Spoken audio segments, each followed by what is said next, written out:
Something stopped you right now. It wasn't you, it was something bigger. And if you stay here for the next few minutes, you'll understand exactly what is happening in your life and why this moment is no coincidence at all. You felt it, that pull, that strange thing that made your finger stop scrolling right here. You can call it intuition, instinct, a hunch. But I'm going to tell you what it really was. It was recognition. Your soul recognizing a moment it has been waiting for. And the Archangel Michael, the guardian, the protector, the one who clears the path, did not place this message before you by accident. He placed it because the time has come for you to hear what needs to be said. Stay until the end, because what comes next will change the way you see everything happening in your life right now. Have you ever had that feeling you were waiting for something but didn't know what? A restlessness that isn't sadness, isn't anxiety, isn't exhaustion, but is all of it together.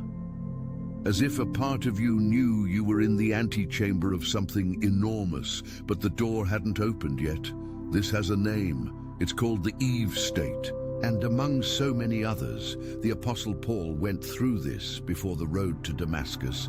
Francis of Assisi went through it before leaving everything behind. Every ordinary person who suddenly became the protagonist of an extraordinary story went through it. Not by merit, by divine choice, and you are in that state right now. But before we continue, I need to ask you a direct question. When was the last time you truly believed something good, something truly big was coming your way? Not the small good of daily life, the good that changes everything, the turnaround, the opening, the door you didn't even know existed. If you struggle to remember, if you had to think too hard to answer, then this message was made especially for you. Because what the Archangel Michael is communicating now, and I will explain this clearly, without fluff, is exactly about that door. It is opening. In recent months, you've experienced at least one of these, waking at 3 in the morning for no apparent reason, with your heart racing and a feeling something was present in the room. Or a song played on the radio, attention, you need to prepare now. I put together an exclusive resource for those who feel set apart for something greater, but live surrounded by noise, distractions, and mental overload. This is a 30-day journey that will transform your life. A guided path to armor your mind and prepare for what's coming with daily practices of focus, boundaries, and discipline. Stop negotiating with the noise. Learn to spot distractions before they control you. And strengthen your mind. Also available in an immersive audio version. Over 10 Zuru readers have already transformed their lives through the 30-day journey. Thousands of people have already started this transformation. People like you who are tired of living in the fog. Ordinary people who decided to stop accepting mental chaos. Take advantage of this limited time offer only this month. Access your link just below in the pinned comment. Song, perhaps from your childhood or from an important moment, and you stopped what you were doing without being able to explain why. Or you saw a number repeating 111, 444, 777 on your phone, on a grocery receipt, on the license plate of the car ahead of you in the traffic of Los Angeles, Chicago, Atlanta, Seattle. Or you dreamed of someone you hadn't seen in a long time, or of a place you'd never been but recognized perfectly. These are not coincidences. The word coincidence was invented to name what reason cannot yet explain. Carl Jung, one of the greatest psychologists in history, called these events synchronicities, seemingly random events that carry deep personal meaning. He spent decades studying this and concluded there is a layer of reality far beyond what our 5 senses can perceive. And the spiritual traditions of the world, from indigenous practices to the Catholic traditions woven into the fabric of America, from metaphysical teachings to charismatic Christian movements, all converge on one point. There is communication between the visible and invisible planes. There are messengers, there are guardians, and they communicate precisely through these gaps in daily life. The Archangel Michael, mentioned in the Bible, the Quran, revered in various spiritual paths as a warrior who clears the way, is described in all these traditions as the one who acts in moments of transition, when a life is at a turning point, when a soul is about to cross from one cycle to another. And the clearest sign he is acting in your life isn't supernatural. It's very concrete. It's when everything that wasn't working begins to fall apart at the same time. When the wrong doors close at once. When relationships that bound you end. When jobs that suffocated you finish. When life seems to be crumbling, but is actually reorganizing. Is this happening to you? If so, it is not punishment. It is preparation.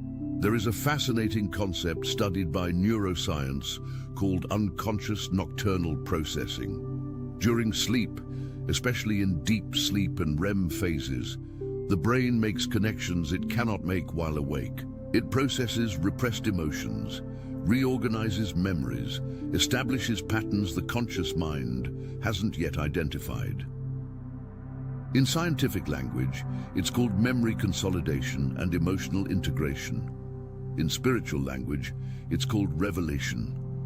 And while you slept these past weeks, perhaps with that restless sleep that left you waking, feeling you'd lived a lot without remembering exactly what, something was consolidating within you. A silent change, a deep reorganization. Think with me, you are not the same person you were 5 years ago, not even 2 years ago. The experiences you've lived, the losses, the disappointments, the forced fresh starts, the nights you asked yourself if you were on the right path, all of them have been polishing something within you, removing the layers that weren't truly yours, the fears inherited from family, the limiting beliefs someone planted in your mind when you were young and still believed everything adults said. The excess responsibility you carried for people who never asked for your help, but you gave it anyway because you were taught love is sacrifice. All of that has been removed, painfully sometimes, but removed. And what remains, what is left after all that, is the most essential version of you. More true, more strong, more ready. Ready for what? That is exactly what I will reveal to you now. In esoteric and spiritual traditions, there is the concept of a destiny window, a specific period in a person's life when probabilities align in a unique way. Astrologers call it favorable transits. Spiritual practitioners speak of a time for opening roads. Metaphysical teachers describe it as a karmic opportunity. Christians recognize it as divine grace. The name changes. The phenomenon is the same. You are in one of these windows now, and it involves 3 dimensions that will open practically at the same time, which is why it feels so intense, so overwhelming sometimes. The first dimension is material, something related to resources, to money, to financial or professional opportunity is moving toward your life. It could be a business that will prosper unexpectedly, a proposal that will arrive from where you weren't expecting, a turnaround in a situation that seemed stagnant for a long time. If you are 35, 40, 50 years old and still feel you haven't arrived where you should be materially, listen well. The delay had a function. You needed maturity, experience, specific mistakes so you wouldn't waste what is coming. The seed that took longer to germinate produces the most resilient tree. The second dimension is relational. Someone new will enter your life, or someone already there will reveal a side you didn't know. This connection will not be like previous ones. It won't begin with that superficial excitement that later cools. It will begin with a quiet recognition, an inexplicable familiarity. The feeling that you already knew that person, even on the first meeting. This is what spirituality calls a soul connection, and psychology explains through the concept of pattern resonance, where 2 mature emotional systems recognize each other in their deep structure. This person, be it a romantic partner, a business partner, a mentor, a soul-level friend, carries something that will complement exactly what you have. It won't be a relationship of dependency. It will be a relationship of empowerment. Two beings who together build something neither could alone. And the third dimension, the most important, is internal. A clarity will arrive about who you are, about what you came here to do, about the purpose you felt but couldn't name. This clarity won't be a dramatic lightning bolt of illumination. It will be subtler than that. It will be like when you're in a dark room and someone slowly opens the blinds. The light enters gradually, but with each bit of brightness, you see more of what was there all along, just needing to be illuminated. Now I need to say something important, something that might go against what you were taught. You were not chosen because you are perfect. You were not chosen because you never erred, never failed, never got lost. You were chosen precisely because of your imperfections, because of your falls, because each time you fell and got back up, even without being sure why to get up, you demonstrated something rare. Soul resilience. Anyone can believe when everything is going well. True faith, the kind the spiritual plane recognizes and honors, is what remains when everything goes wrong. And you stayed. You continued. You didn't give up completely, even in the moments you almost did. And that almost carries eternal weight. Think of how many nights you stayed awake wondering if you were on the right path. How many times you prayed or sent a thought to the universe not sure if anyone was listening. How many times you forced a smile at a family gathering while carrying an enormous weight inside. How many times you gave up what you wanted to give others what they needed, and at the end of the day were left with that mix of pride and exhaustion only those who carry much understand. That was seen. Every detail of that was recorded, and the response to all of it is arriving. Not as compensation, the universe doesn't operate on debt, but as the natural consequence of who you have become in the process. I'll speak now about the Archangel Michael in a way you may not have heard before. In the spiritual landscape, he is a figure revered across different traditions. In popular Christian devotion, from the heartland towns to the historic cities, he is the Prince of Angels, the celestial warrior who defeats evil with his fiery sword. He is celebrated on September 29th. In various metaphysical and spiritual communities, born from diverse roots, he is often seen as a force of action, of movement, of sometimes abrupt but necessary transformation. In the spiritualist and metaphysical teachings present across the country, he is described as a spirit of light of the highest hierarchy, responsible for specific missions of protection and guidance for souls at crucial moments in their evolution. Different traditions, different ways of understanding the same phenomenon, and all converge on the same point. Michael acts when it is time to act, when the timing is right, when the soul is ready, and he acts through what already exists in your life. He doesn't create situations from nothing. He amplifies what is already there, opens what was closed, connects what was separate, removes what was blocking. This means the opportunity arriving won't seem like a supernatural miracle. It will seem natural, almost obvious after it happens. You'll think, how had I not seen this before? And the answer is simple. Before was not the time. Now is. There is something many people don't know. Spiritual readiness is not a feeling of being completely prepared. It's almost the opposite. The people who received the greatest life turnarounds rarely felt ready when they arrived. They felt scared, incomplete, full of doubt. But there were three specific signs showing that inside the preparation was complete. The first sign is weariness of the old pattern. You can no longer do the same things the same way and pretend you're okay. That relationship that no longer nourishes you, but you stayed out of habit. Now staying costs more than leaving. That job that was never your dream, but you stayed because it was safe. Now the safety no longer compensates for the emptiness. This weariness is not weakness. It's a sign your internal system has processed the cycle and is asking for renewal. When the butterfly begins to move inside the chrysalis, it's not because it got comfortable, it's because it became too small. The second sign is involuntary openness to the new. You have been seeking, even without understanding why, content about spirituality, purpose, personal development. You've been drawn to people different from those you always frequented. You've felt curiosity for paths that before seemed distant or irrelevant. This is not distraction, it is guidance. Your deepest instinct is pointing you where you need to go, and you are following, perhaps without conscious notice, but following. The third sign, and this is the most powerful, is the presence of a longing without an object.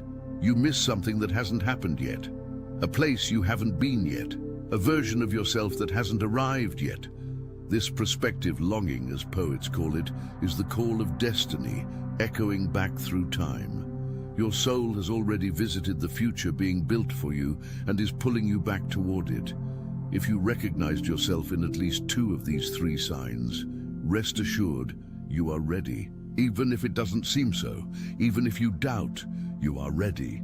There is a dimension rarely discussed in these contexts, but fundamental to understanding why some people are called to greater turnarounds than others. You carry within you the history of your family. Not just genetically, though epigenetics, the scientific field studying how experiences transmit through DNA, confirms that traumas and emotional patterns transmit from generation to generation. You carry it spiritually too. The unfulfilled dreams of your grandparents, the wounds your parents could never heal, the limits imposed on previous generations by circumstances having nothing to do with capability or merit. This is especially true here. This is a land of stories of extraordinary overcoming, of families who started with nothing and built something, of people who emigrated with little and rebuilt lives, of descendants who, despite all systemic obstacles, produced culture, art, science, spirituality admired worldwide.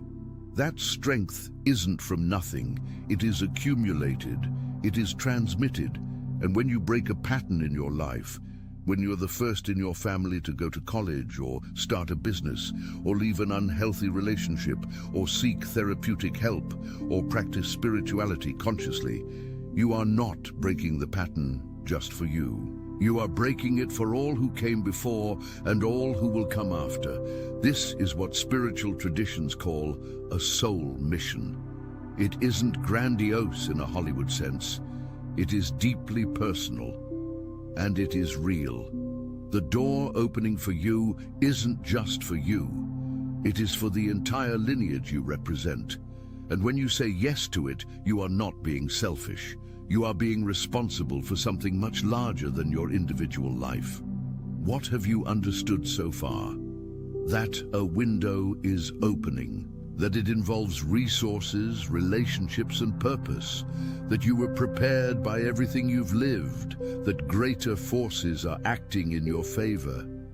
Now, the practical question, what do you do with this? The first thing is to stop sabotaging what hasn't arrived yet with the fear of what happened before. This is the greatest enemy of someone who has been through a lot. The brain learns from pain and begins to protect against any possibility of repetition. So when something good begins to appear on the horizon, the protection mechanism kicks in and sabotages it before it even begins.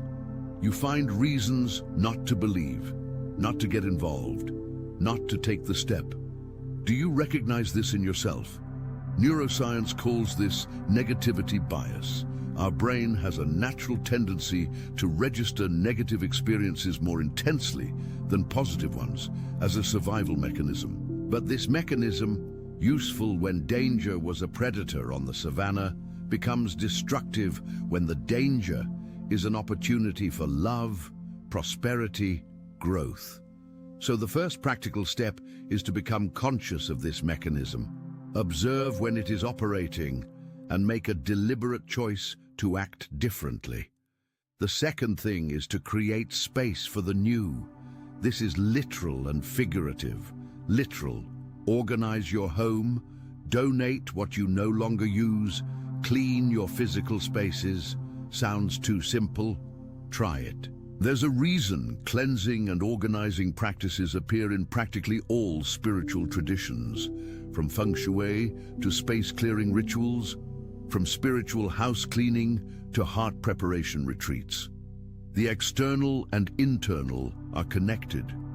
When you organize one, you signal availability for the other. Figurative. Examine your commitments, your relationships, your habits. What is occupying your time and energy that has already completed its cycle? Sometimes the new door cannot open because all the old doors are blocking the passage. The third thing, and this is the most powerful, is to declare that you are ready. Not to the abstract universe, though that also has value, but to yourself. There is something transformative in the act of saying out loud, or in writing, "I am ready to receive what is coming. I am ready for the change. I am ready for the meeting. I'm ready for prosperity. I'm ready for purpose." This isn't magic, it's psychology, it's neuroscience. When you make a declaration of intent, you activate in the brain the reticular activating system, a neural structure that functions as an attention filter. It begins to highlight for you consciously everything aligned with what you declared, opportunities that were always there but you weren't seeing, people who were always in your network but you hadn't noticed, signs that always came but you let pass. You begin to see what was always there, but now you are tuned to the right frequency to perceive it.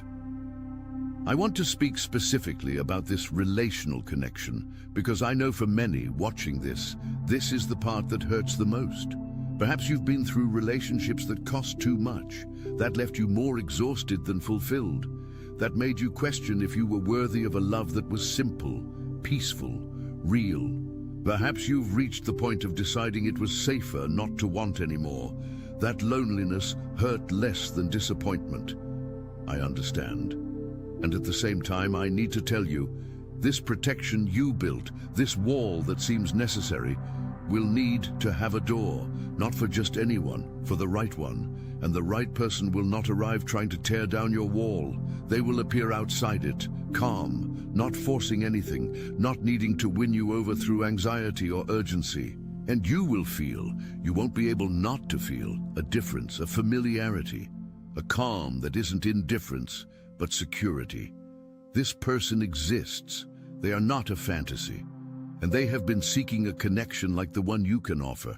A connection with depth, with maturity, with life story. The most powerful connections don't happen between perfect people. They happen between people who have broken, who have recomposed themselves, who carry scars but not scowls, who have survived enough to value what is real. You have that. And it is worth more than you imagine. I'll be honest with you about something people don't usually say in these messages. After you close this screen, doubt will return. Maybe not today, maybe not tomorrow, but it returns.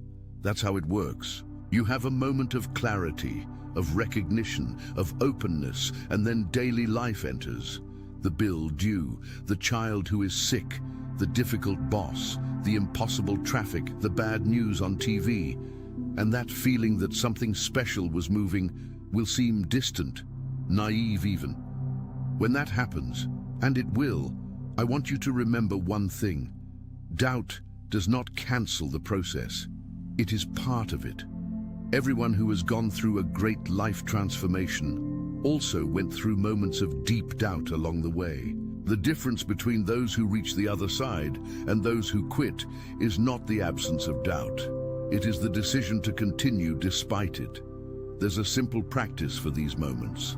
When doubt comes strong, you take paper and pen, not your phone, actual paper, and write 3 things. One good thing that happened today, even if small. One thing you learned about yourself in recent months. And one thing you are, in some way, grateful for, even if it's hard to find. This exercise isn't sentimentality. It's applied neuroscience. It redirects the brain's focus from the threat circuit to the reward and learning circuit, breaking the cycle of rumination. That mental loop where you keep repeating problems without moving. 3 things on paper in difficult moments. Remember that. Before we finish, I want to propose something to you, a simple exercise, less than 5 minutes, that will help you assess how ready you really are to receive what is coming. Close your eyes for a moment. Take 3 deep breaths. Now imagine the scene, you a year from now in a moment of genuine joy, not relief, joy. The kind that appears when something you hoped for finally arrives. What is that moment like? What do you see? Who are you with? What has changed? Now answer internally. When you imagined that scene, did you believe in it? Or did a voice appear saying, "What an illusion? That won't happen. Don't get carried away." If the voice appeared, you are not sabotaged. You are human. That voice is the sum total of everything that disappointed you. But it is not the truth. It is the past trying to perpetuate itself into the future. And the good news is, you don't need to silence that voice completely to act. You only need not to let it decide for you. The Archangel Michael, whatever form you choose to understand this presence, be it as a celestial being, as an aspect of your own higher unconscious, as a force of the universe in action, does not ask for perfection, does not ask you to be who you are not, does not ask you to pretend you're okay when you're not. He asks only one thing, that you say yes to what is arriving. Yes to the opportunity when it appears, even if your heart races with fear. Yes to the connection when it knocks, even if you've been hurt before. Yes to the purpose when it reveals itself, even if it seems too big for you to carry. Yes to yourself, just as you are, with all you've lived, all you've erred, all you have yet to learn. That yes is the beginning, not the end, the beginning. And in the comments, I want you to write a single word: ready. Not because it's magic, but because it is a commitment to yourself, to what is coming, to the version of you waiting on the other side of this door. Write ready now, before you go, because this small attention, you need to prepare now. I put together an exclusive resource for those who feel set apart for something greater, but live surrounded by noise, distractions, and mental overload. This is a 30-day journey that will transform your life. A guided path to armor your mind and prepare for what's coming with daily practices of focus, boundaries, and discipline. Stop negotiating with the noise. Learn to spot distractions before they control you. And strengthen your mind. Also available in an immersive audio version. Over 10 Zuru readers have already transformed their lives through the 30-day journey. Thousands of people have already started this transformation. People like you who are tired of living in the fog. Ordinary people who decided to stop accepting mental chaos. Take advantage of this limited time offer only this month. Access your link just below in the pinned comment.